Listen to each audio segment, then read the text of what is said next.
Okay, so you signed the plea deal. You agree to take the stand against Max B and Kelvin.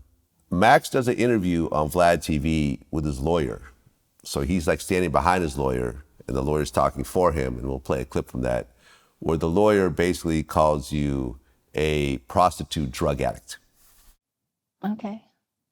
Can you describe how your ex-girlfriend testified on the case? I can talk about the statement in general. The interesting thing I think about the statement, she gave a statement after she was arrested.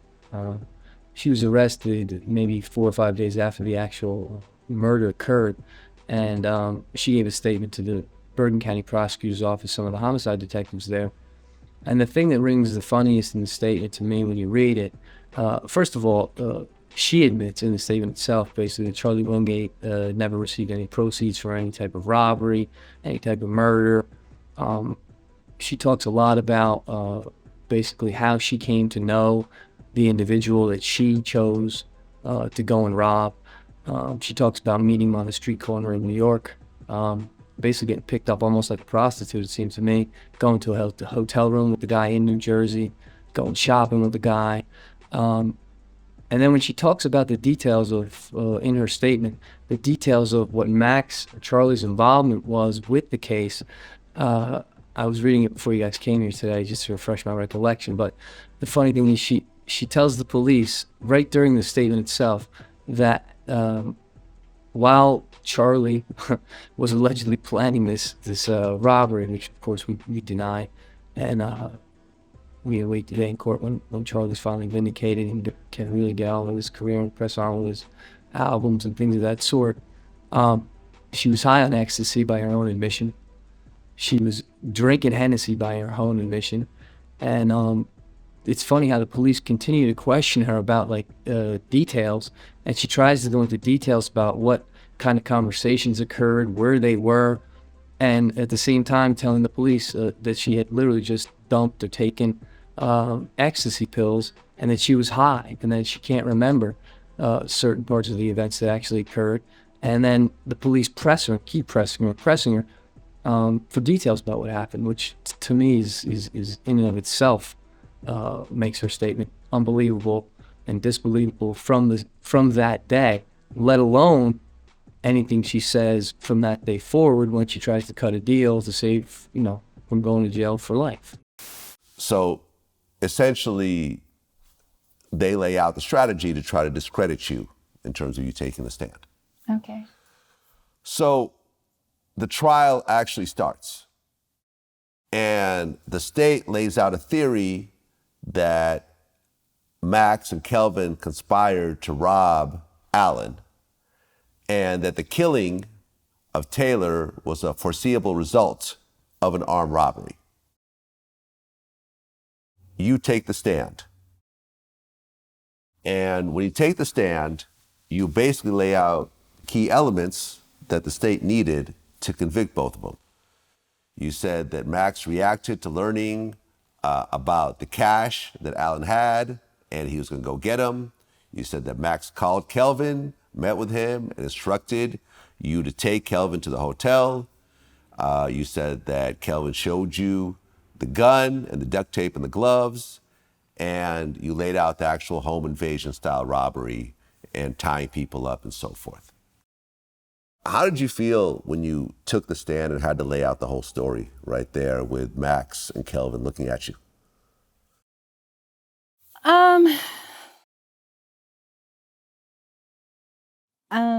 don't know. It was, like I said, I just felt, I felt alone, betrayed, basically, but I didn't know about all of the things that were being said about me because I didn't really hear them at the time of the trial. I heard them after the trial. But I pretty much felt hurt. I was very hurt that that whole situation was happening. Everyone being locked up, and it was hurtful, but I had to tell the truth. Well, right, because Max's lawyer attacked you on the stand. They called you a self-interested liar who cut a deal just to save yourself and try to put everything on Max. They emphasized that Max wasn't even in New Jersey when the robbery occurred, and they said that the whole mastermind role was unreliable. But ultimately, it went to the jury, and both Max B and Kelvin were convicted on felony murder, robbery, and all the other related charges. Max B got 75 years, and Kelvin got life plus 35 years as the shooter.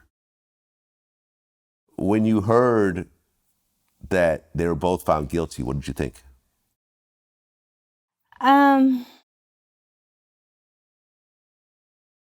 When I heard they was found guilty, I thought, I thought like, okay, New Jersey, they have a lot of excessive sentencing. I thought, giving somebody, I just thought their time was very excessive. Like,